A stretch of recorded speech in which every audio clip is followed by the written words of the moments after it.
On April 20th, Abdu'l-Bahá traveled to Washington, D.C. Newspaper columnist Elbert Hubbard reported, "A very great man has recently visited America.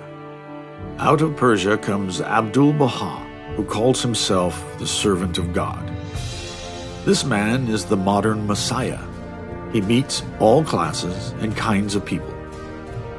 Let him visit any bank, factory, office building, church, and everything is laid aside, and eyes bulge and ears listen until he takes his departure."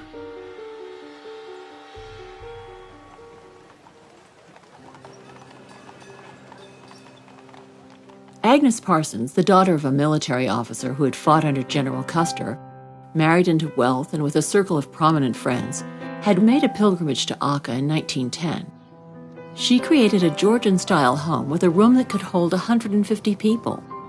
During his first visit to Washington, he stayed in her home, and on subsequent visits, he held meetings there regularly. She introduced Abdu'l-Bahá to politicians, artists, writers, and professors in large and small gatherings around the city.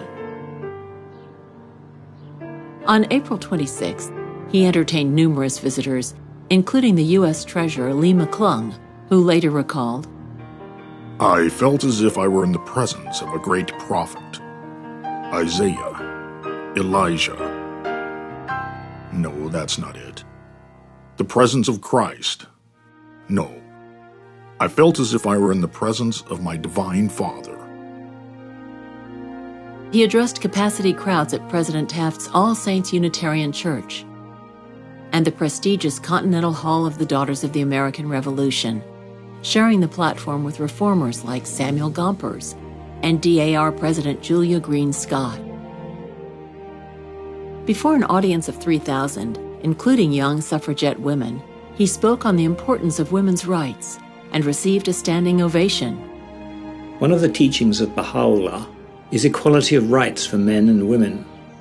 When he promulgated this principle in the Orient, the people were astonished. One of the proofs of the advancement of women is this magnificent building and this large gathering. When he spoke of the necessity of giving women the same training as men, applause was thunderous.